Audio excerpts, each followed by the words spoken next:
fire, and more people are displaced. Now, men have dominated science and mathematics fields, but today the trend is slowly but surely changing, with more and more women venturing in science and mathematics, both locally and internationally. The world marked the Day of Women and Girls in Science early this week, and it was evident that a lot still needs to be done to create an enabling environment for more women to pursue science and mathematics.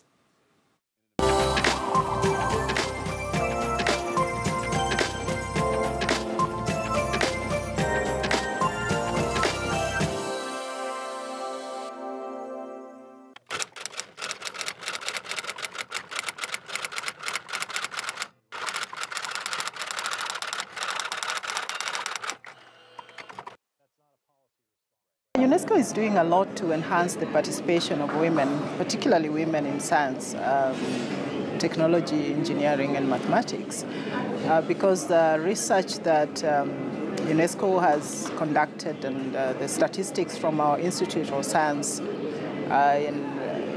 indicates that there is a big gender gap. And so to address that, UNESCO is promoting the mentorship of students from a very early stage, secondary school level, and also giving the opportunities for women scientists to participate in high-level conferences and decision-making levels so that they can actually address the issues that affect them as women scientists. Particularly in the area of engineering, the women don't seem to be participating a lot there. And this is not just, this is globally really, and also there's an area of research where we have only about 30% of researchers being women. And so the area of physics, also in mathematics, you find that few women progress up to postgraduate level. And when they go to the careers, STEM careers, a lot of them don't move further up, in the ladder, and they tend to shy off from the participation in STEM fields. One of the problems that we've also identified as UNESCO is really the role that is being played by the gender stereotypes. And in most cases, you also find that women don't have that supportive, family environment where the socialization is negative when it comes to embracing the STEM fields. So you start as a young girl, and then you find that you're being brought up to believe that that's a male area, you don't go there. So even when they have the potential to really address, to enter into these fields, they shy away because mentally, psychologically, they are convinced that I need not go there. So those are some of the things that, as UNESCO, we are also addressing through mentorship. And we are also exposing the students to the learning environment. Of course, first of all, bringing the role models to them, like my friend Amelia here, so that they can show them that, the area of engineering is an area that everybody can go into, whether it's male or female. At the same time, there are other areas of sciences that they are not aware of, so we are exposing them to some of these areas or fields also, so they can try to penetrate those fields as young women.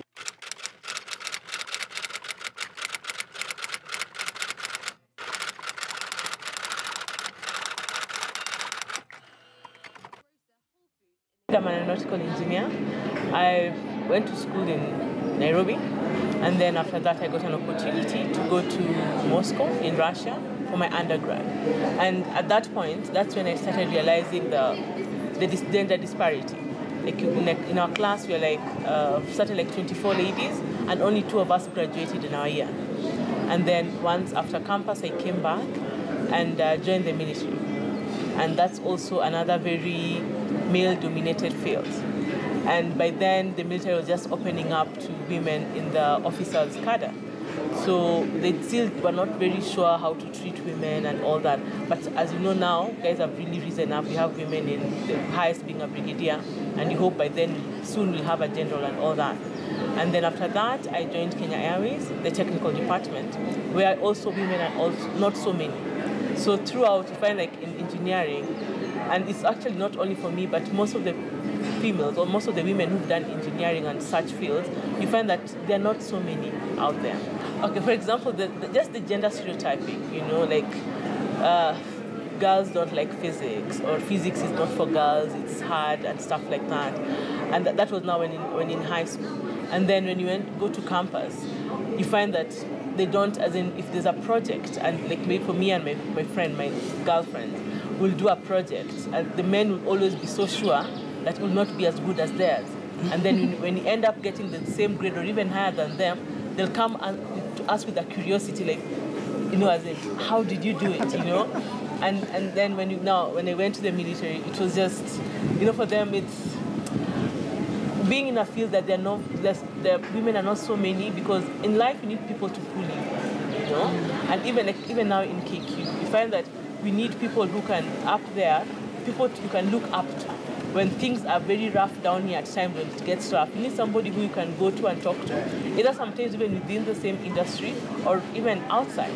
So that's some of the challenges, just the stereotyping of things, you know? And again, being a woman, when I came back, I did my master's when I already had my kids. So after class, you find that you're a mother, you're a wife, and you're a student, you're an employer. And you're in the same group, maybe you've been given an assignment in class, you're in the same group with men, who when he goes back home, he'll find the food on the table, and the kids will be told, let daddy read, or something like that. And then the next day you're coming, and you have a presentation. For you had to play all those roles, and for him, he's coming with everything, he has his A game, you know, and for you still have to do other things. So the challenges is just where we are, you know, and for us to be where we are, we must work times 2 more than the men.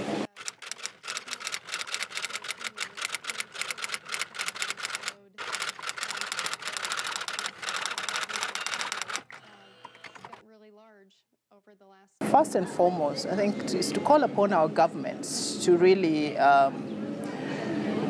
give the necessary attention to STEM fields, and especially programs that will encourage girls and also women scientists to really embrace these areas.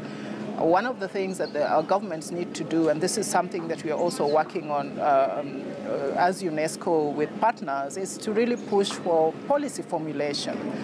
They need to come up with these policies and implement them so that they can have budgetary allocations to, you know, STEM fields and all that.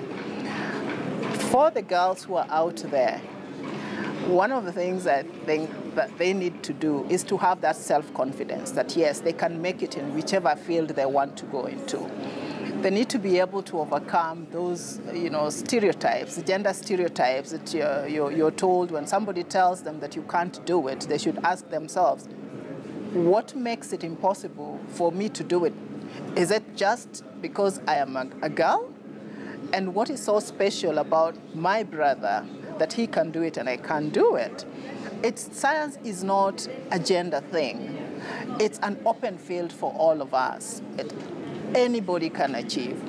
The boys are doing well, not necessarily because they are endowed with scientific skills, but it's because the society somehow believes that, yes, it's a man's field. And so the girls also have to realize that there is nothing special about going into this area. It is really your ability to work hard and decide what you want to do, be aggressive and say, look, I can make it. And for sure they will and they can make it. And I think if we can have that gender equality and parity at all the levels of our, you know, education system, there's no reason why our countries should not develop and be to where they're supposed to be. We can, industrialization, we can get it very fast because, you know, we'll not be leaving a big percentage of the population not participating. There's those unique things that, you know, women have that they would bring into science. And I always say that actually women live science on a daily basis. And we are a science laboratory ourselves. The moment you're born, you start interacting with science as a woman throughout your life. And that is what we need to tell the girls, that every single thing you do, beginning with your own body, you are a scientist. For me, I just tell the girls that there's space. There's space. as in it's not saturated. So for the girls who want to join any scientific field, to be scientists, to be engineers, there's so much space. They should just believe in themselves, be confident that they can make it, and agree to be mentored and to mentor. You know, for us, the people who've already gone through the system, we should be able to, ready and willing to